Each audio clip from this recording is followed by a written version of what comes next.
Southern California is home to some of the most incredible and jaw-dropping mansions around the world. Welcome to bright and sunny Los Angeles, baby. We have this incredible $43 million home. This is a 41,000 square foot Spanish style mega mansion.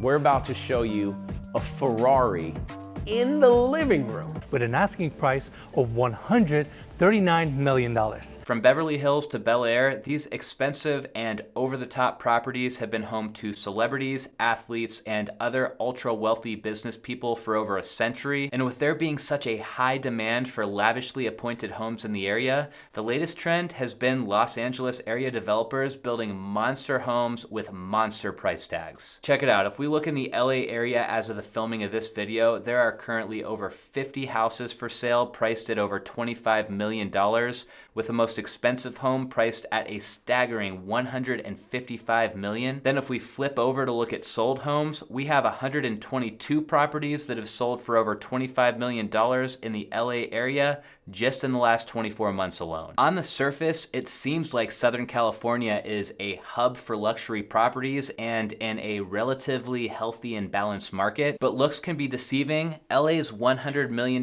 mega mansions are getting mega price cuts behind the scenes, which seems to be due to a combination of higher interest rates, higher inventory, and a new mansion tax that impacts every home sold out there over $5 million. We have properties like 944 Ariel Way, which sold for $141 million after previously asking $295 million. 777 Sarbonne sold for $46 million after previously asking $88 million. And Mark Wahlberg's Beverly Park Estate recently sold for $55 million. On this one, they were originally asking $87.5 million. The question is this marking the beginning of the end for the luxury mega mansion market in California? Is the mass exodus of people fleeing the state for places like Texas, Nevada, Colorado, and Arizona finally starting to make an impact on prices? Or are these huge price drops just a temporary blip caused by a sketchy economy and a looming recession? It's easy to highlight those spec homes out there that have been making headlines for all the wrong reasons, but I think it's safe to say that properties like The One, for example, yeah, that house was probably overpriced a bit at $295 million, but the real reason that project sold at such a discount is because of the drama surrounding the development itself, including the developer spending tens of millions more than expected, never getting the certificate of occupancy, and ultimately filing for bankruptcy. So what we really need to do here is take a look at the regular, everyday, run-of-the-mill $50 million mansions that are selling around LA and see if those ones are also selling at these big discounts. Okay, so back to Zillow. I have all the filters set to homes that have sold for $25 million or more. I have home types set to just houses, so we're not looking at like townhouses or condos or land.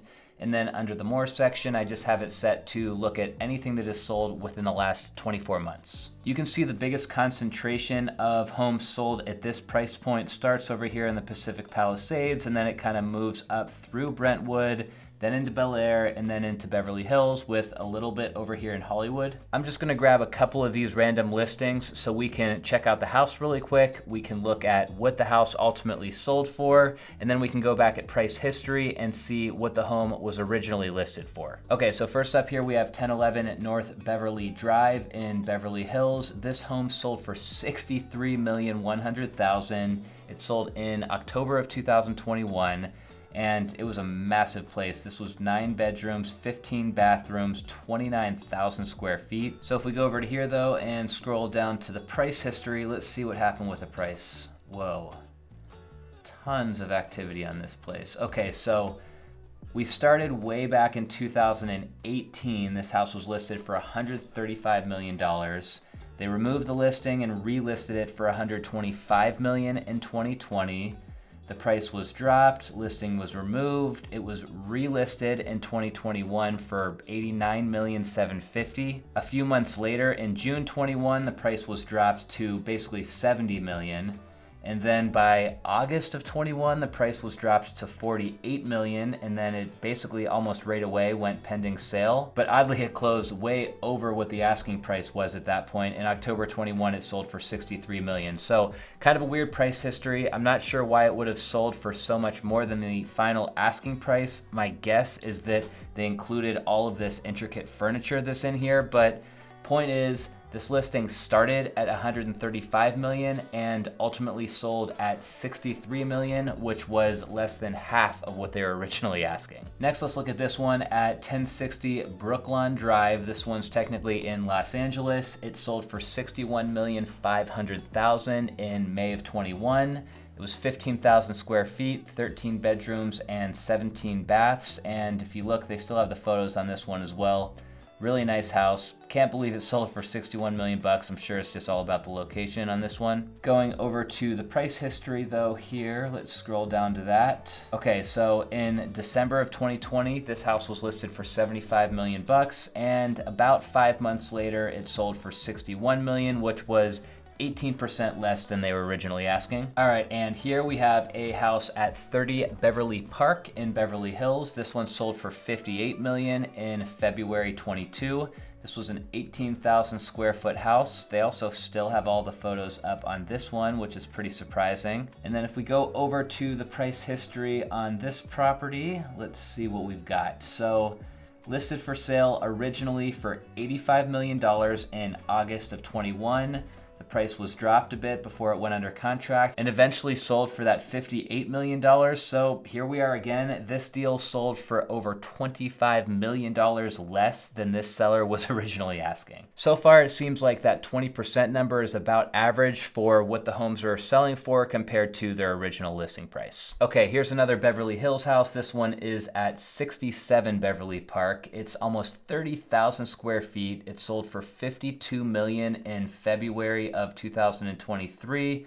We got a couple photos on this one, but let's check out the price history here. Okay, this is strange. Again, let's start from the bottom though. So September 2018, this house was listed for $165 million. They dropped the price to $160 million a few years later, and then it went pending sale.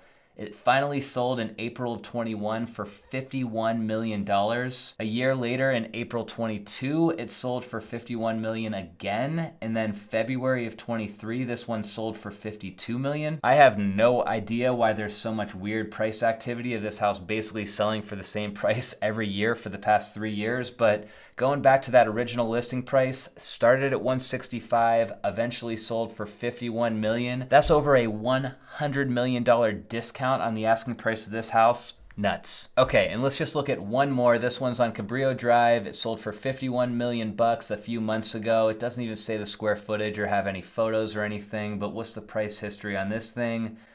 So originally listed for sale in February of 22 for about $70 million and eventually sold for $51 million in November of 22. So that was roughly a $20 million discount from the original listing price. When you see all these crazy discounts on these properties, you kind of have to wonder, did the seller just get totally devastated by the fact that they made tens of millions less than they thought they were going to? Or was the listing agent just shooting for the moon to begin with and nobody ever thought that these homes would sell at those crazy prices anyway? See, it's pretty common for brokers to do this and they get criticized for it when it happens. Think about it. If you own a $50 million house and you go out to 3 different brokers and say, hey, I'd like to sell my house. What do you guys think that I should list it for? Broker A might say, okay, I'll take the listing. Let's list it for $50 million. Broker B might say, I'll take the listing, but realistically, I think your home is worth more like $45 million. And then broker C might say, yeah, let's do it. This property rocks. I think we should list it for sale for $75 million. If you're a broker, listing at that higher price point comes with a couple of benefits. First, it makes you look like a power broker when you have a listing at this huge price tag in your portfolio. Second, that higher price tag gives you something even easier to market because when you've got a price like $75 million, it's going to be easy to get that in front of all of the major news publications. But the biggest benefit to the broker might be the fact that since you told the seller the highest price compared to those other brokers, you're now most likely to actually get the listing compared to those other brokers who said they'd rather list the house around 50 million bucks. Not a cool tactic, but it's definitely something that some brokers use to get these big listings around LA. And this factor alone is one big reason that we're seeing these big prices initially, followed by big price cuts. According to Mansion Global, price reductions are becoming more common in the ultra luxury market, partly due to a market slowdown in Los Angeles, but also driven by a rush to sell before the introduction of a new transfer tax